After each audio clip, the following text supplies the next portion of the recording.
Hello மக்களே, வணக்கம். Welcome back to my channel. இன்றைக்கி என்ன வீடியோ பார்க்க போகிறேன்னு பார்த்தீங்கன்னா, ரொம்ப ரொம்ப சூப்பரான வீடியோ தான். எனக்கு ஏன்னு சொல்லிட்டு பார்த்தீங்கன்னா, இப்போ எங்கள் சொந்த ஊரில் இருக்கோம்.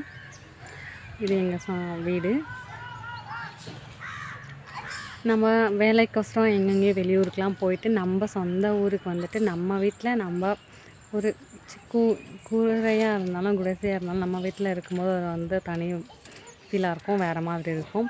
ஏன்னா நம்ம வந்து வெளியூரில் போயிட்டு வேலைக்கோசரம் ஒரு தாவில் இருக்கும்போது வாடகை வீட்டில் இருக்கும்போது அந்த வாடகை வீட்டில் இருக்கிறவங்களுக்குலாம் நான் என்ன சொல்ல வரேன்னு சொல்லிட்டு புரியும். ஏன்னா வாடகை வீட்டில் இருக்கிறவங்க எல்லாருக்கும் என்னோடய ஃபீலிங்ஸ் புரியும் நான் நினைக்கிறேன். ஏன்னா பார்த்திங்கன்னா வாடகை வீட்டில் என்ன தான் நம்ம வீடை க்ளீனாக நீட்டாக மெயின்டைன் பண்ணி நான் சூப்பராக வச்சுருந்தாலும் நம்ம வீடு இல்லையேன்னு சொல்லிட்டு ஒரு நாள் இப்படியா தோணிடும். இதுவும் எங்கள் சொந்த வீடு இல்லைங்க. என் வீட்டுக்காரர் கூட பிறந்தவங்க 3 பேர். நான் இந்த 3 பேருக்கும் இந்த வீடு போதும்.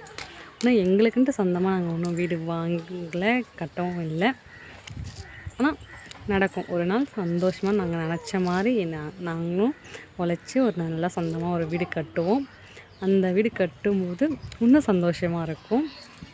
நம்ம சொந்த ஊரில் நம்ம சொந்தமாக ஒரு வீடு கட்டுறது எவ்வளோ பெரிய ஆசை, கனவாக இருக்கும். உங்களுக்கும் அந்த மாதிரி ஆசை இருக்கான்னு சொல்லிட்டு சொல்லுங்கள்.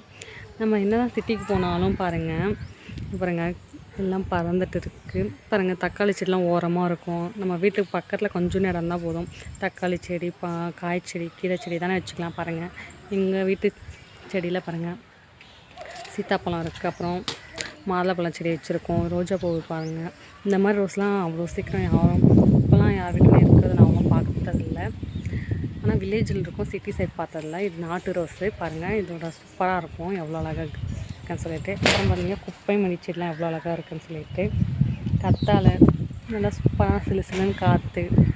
உங்களுக்கும் உங்கள் ஊர் பிடிக்குமா, இல்லை சிட்டி சைடு தான் பிடிக்குமான்னு சொல்லிட்டு இந்த வீடியோ பார்க்குறவங்க கமெண்ட் பண்ணுங்கள். நானும் தெரிஞ்சுக்கிறேன் எத்தனை பேருக்கு அவங்க சொந்த ஊர் பிடிக்கும்னு சொல்லிட்டு. மோஸ்ட்லி எல்லாேருக்கும் அவங்க சொந்த ஊர் தான் பிடிக்கும்னு சொல்லிட்டு நினைக்கிறேன். நம்ம வீடியோ எடுத்துகிட்டு இருக்கும்போதே பாருங்கள், ஃபுல் காற்று உங்களுக்கு தெரியுதான்னு தெரியல, கேட்கும்னு நினைக்கிறேன் சவுண்டு. அப்புறம் பாருங்கள், நல்லா வாழை மரம்லாம் எப்படி அழகாக இருக்குன்னு சொல்லிட்டு. இந்த மாதிரி வீடியோஸ்லாம் பார்க்குறதுக்கு நம்ம சேனலை சப்ஸ்கிரைப் பண்ணிக்கோங்க, லைக் பண்ணுங்கள். உங்களுக்கு நான் போடுற வீடியோவில் எதனா பிடிச்சிருந்துச்சின்னா உங்கள் ஃப்ரெண்ட்ஸ் அண்ட் ஃபேமிலிக்கு ஷேர் பண்ணிவிடுங்க. சிலுன்னு சூப்பராக இருக்குது பாருங்கள் காற்று. அதுவும் எங்கள் வீடு ஃபுல்லாக எல்லா வீடு இங்கே இருக்கிறதாவெல்லாம் அவ்வளோ இல்லை. இங்கே மட்டும் முன்னாடி மட்டும் இருக்கும், பின்னாடிலாம் வீடு எதுவும் இல்லைங்க. முன்னாடி மட்டும்தான் வீடு இருக்கும் எங்கள் வீட்டுக்கு முன்னாடி. பின்னாடியும் சைட்லேயும் வீடெலாம் வரல, கொஞ்சம் தொலைவாக இருக்குது. ஆனால் பட் நல்லாயிருக்கும் இந்த ஃபீல். உங்களுக்கும் நம்ம சொந்த ஊர் தான் பிடிக்கும். என் சொந்த வீடு எந்த மாதிரி வீடாக இருந்தாலும் நம்ம வீட்டில் போய் தூங்கும் போது அது வேறு மாதிரி நிம்மதியாக இருக்குங்க. அந்த மாதிரி தெரிஞ்சுக்கிறவங்க கம்மி பண்ணுங்க. என்னோடய பாப்பா வந்தோடனே அவள் வெளியே ஆரம்பிச்சிட்டா. ஏன்னா அவங்க வந்து உள்ளே இருக்கிறதுக்கு, இங்கே வந்து வெளியே வந்து விளையாடுறதுக்கு அவளுக்கு ரொம்ப பிடிக்கும். பூட்டு போட்டு இருக்காங்கன்னு பார்க்காதீங்க, இந்த பக்கம் பூட்டு போட்டு இருக்கோம், வெளியே வந்துட்டா இருக்கான்னு சொல்லிட்டு. இந்த பக்கம் திறந்து விட்டுருக்கேன். இந்த வீடியோ பிடிச்சிருந்துச்சுன்னா லைக், ஷேர் பண்ணுங்கள். Bye bye.